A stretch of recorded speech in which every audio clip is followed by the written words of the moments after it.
तो now welcome है दोस्तों आप सभी का। और इस वीडियो में हम लोग बात करने वाले हैं जिन लोगों ने ज्योग्राफी ऑनर्स रखा है उनका डीएससी पेपर 3 सेमेस्टर 6 में होता है पेपर, जो डीएससी का पेपर 3rd एंड 4th। तो आज हम लोग बात करने वाले हैं 3rd पेपर के बारे में। सबसे पहले जानते हैं कि यह सब्जेक्ट क्या है। तो ज्योग्राफी के अंतर्गत यह सब्जेक्ट आता है आपका पॉलिटिकल ज्योग्राफी, जिसे आप लोग राजनीतिक भूगोल के नाम से जानते हैं। ठीक है, 17 से 20 के सेशन में पूछा गया पेपर है। अब बोलिएगा कि भाई किस यूनिवर्सिटी का है, सारा जवाब दे रहा हूँ, ध्यान से देखिए।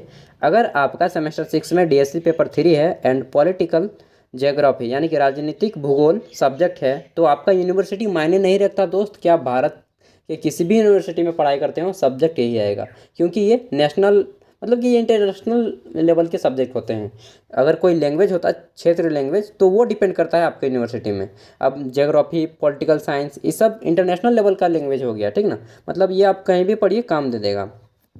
तो इसमें आपको पॉलिटिकल राजनीतिक भूगोल के बारे में पढ़ना होता है। ठीक है, यूनिवर्सिटी मायने नहीं रखता। हाँ, ये होता है कि किसी किसी यूनिवर्सिटी में जो प्रैक्टिकल मार्क्स होता है 30 नंबर का होता है, किसी में 60 नंबर का होता है, तो किसी में 20 नंबर का होता है। जैसे कि यहाँ पे फुल मार्क्स 60 है, किसी में 70 होता है, फुल मार्क्स किसी में 80 होता है। ये आप लोग डिफरेंसेस बता सकते हैं। पास मार्क्स 24 हैं। ठीक है, मतलब जितना भी एग्ज़ाम होगा उसका 40% होता है पासिंग मार्क्स किसी भी यूनिवर्सिटी में। और यही बात 10-12 में 33% होता है, लेकिन ग्रेजुएशन में 40% होता है। तो अब आप लोग तो अनुभवी हो गए होंगे, अब तो आप लोग कंप्लीट करेंगे। अब आइए देखते हैं। तो इस पेपर में ग्रुप ए बी सी करके बांटा गया है एंड क्वेश्चन सभी के सेम रहेंगे, भले आपका मार्क्स इधर उधर हो सकते हैं। ठीक है, तो अब आइए देखते हैं। कंपलसरी पेपर है, अनिवार्य। सेक्शन 1 होता है जिसमें कि आपको 1 अंक वाले कुल 10 प्रश्नों के आंसर देने हैं and very short answer type के क्वेश्चन है इसका। Very short answer type question, अति लघु प्रश्न उत्तरीय। ठीक है, उत्तरीय प्रश्न। अब आइए देखते हैं। यार रोड साइड में ना वीडियो बनाने में यही होता है कि गाड़ी घोड़ा का आवाज़ आते रहेगा, बट कोई नहीं, हम लोग को कॉन्सेंट्रेट होकर सुनना है। राजेंद्र प्रसाद के बोला जाता है ना कि बाराती पार हो गया फिर भी नहीं सुने, उसी तरह हम लोग को अपने काम पे काम रखना है। देखिए, क्वेश्चन नंबर 1 है, राजनीतिक भूगोल के जनक कौन है? Who is the father of political geography? तो इसका आंसर देना है। आंसर देखिए दोस्तों, मैं महारथी नहीं हूँ इन सब चीज़ों का, मैं केवल आपको क्वेश्चन पेपर प्रोवाइड करा रहा हूँ। मैंने खुद पॉलिटिकल साइंस ऑनर्स किया है यार, तो ये सब के बारे में मुझे उतना कुछ नॉलेज नहीं है। मैं केवल आपको क्वेश्चन पेपर दिखा रहा हूँ, आंसर आपको या तो अपने टेक्स्ट बुक या फिर गूगल से फाइंड करना होगा। ठीक है, इसके लिए सॉरी, पहले से मैं सॉरी मांग लेता हूँ यार। क्वेश्चन नंबर 2 है आपका, राजनीतिक भूगोल के किस भाग की शाखा है? राजनीतिक भूगोल भूगोल के किस भाग की शाखा है? Political geography is the branch of which part of geography? तो इसका आंसर देना है। 3rd नंबर क्वेश्चन है, आधुनिक राजनीतिक भूगोल की पहली पुस्तक का नाम बतावें। Name the first book of modern political geography. ठीक है, 4था क्वेश्चन है, भू राजनीति के प्रतिपादक कौन थे? तो इसके कौन थे? जियो पॉलिटिकल के। आंसर देना है। नेक्स्ट है आपके 5 नंबर, कावेरी जल विवाद किन 2 राज्यों के बीच है? तो कावेरी नदी दोस्तों आपको मालूम ही होगा यार, और यह दक्षिण भारत की नदी है। तो आपको बताना है, the Kaveri water dispute is between which 2 state? तो ये शायद तमिलनाडु और केरल के बीच या कर्नाटक और केरल के बीच है, देख लीजिएगा, मुझे तो मालूम नहीं, लेकिन साउथ की नदी है, दक्षिण भारत की नदी है। 6ठा क्वेश्चन है, सरदार सरोवर परियोजना के लाभार्थी राज्यों के नाम बताएं।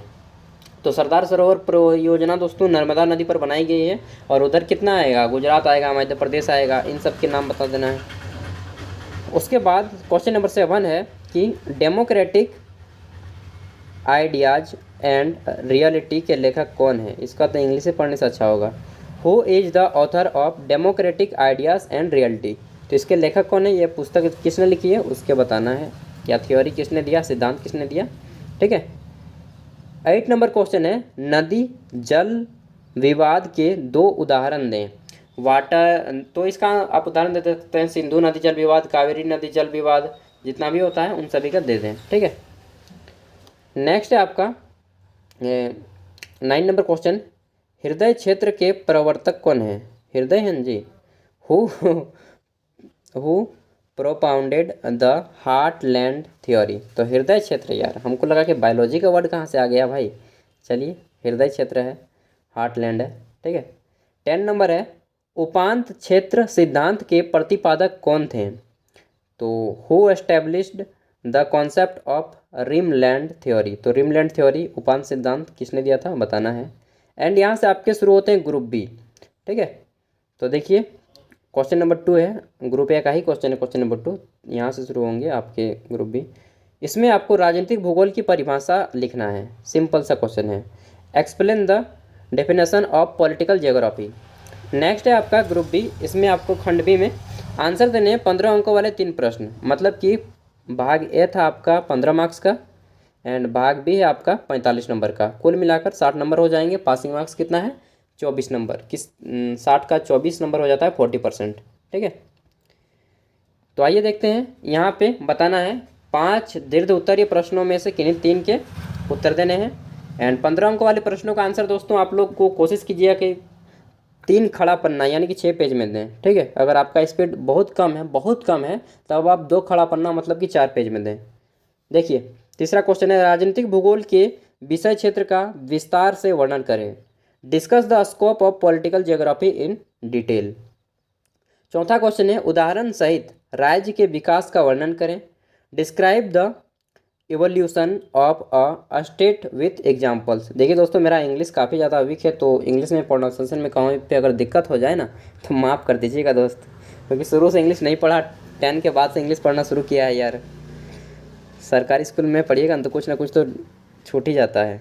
5 नंबर है, राष्ट्र एवं राष्ट्र के बीच अंतर स्पष्ट करें तथा इसका महत्व बताएं, यानी कि distinguish the different between nation and state and its importance. छठा क्वेश्चन है आपका, भू राजनीति का अर्थ स्पष्ट करें तथा इसके विकास को समझाएं, यानी कि explain the meaning of geopolitics and its development. 7 number question है दोस्तों आपका अंतिम क्वेश्चन है कि मैकाइंडर के हृदय क्षेत्र सिद्धांत का वर्णन करें। देखिए एक तो आंसर आपका यहीं पे मिल गया, पूछा था ना कि हृदय क्षेत्र सिद्धांत किसने दिया था, तो मैकाइंडर ने दिया था, यहाँ पे तो आंसर मिल गया आपका एक। तो चलिए इसको सिद्धांत का वर्णन एक्सप्लेन करना है। Describe the heartland theory of Mackinder, तो मैकाइंडर के सिद्धांत ये था आपका। एंड इसके बाद सभी के क्वेश्चन पेपर अपलोडेड है दोस्तों, आप हमारे चैनल पे जाकर के देख सकते हैं। चैनल पे आइए और घुस जाइए, प्लेलिस्ट में आपको मिलेगा प्रीवियस ईयर क्वेश्चन पेपर का एक सेक्शन एंड वहाँ से जाकर के आप डीएससी पेपर 4 भी देख सकते हैं। इसके बाद अगर आप एमए या फिर पीजी कुछ भी करना चाहते हैं, बीएड वगैरह, तो सभी क्वेश्चन पेपर अपलोड किए जाते हैं इस चैनल पे, तो सब्सक्राइब कर लेना। एंड बाकी आपकी मर्जी यार। एंड एक चीज़ मैं बोलना चाहूँगा, अगर आप लड़का हैं और 21 साल के हो चुके हैं तो ग्रेजुएशन करने के बाद आप अपने पैरों पे खड़ा हो जाइए, अपने माता पिता के बल पे मत जिइएगा यार। नहीं तो बोलते हैं ना कि एक समय के बाद आदमी को अपना भार संभाल लेना चाहिए, वो समय आ गया है दोस्त।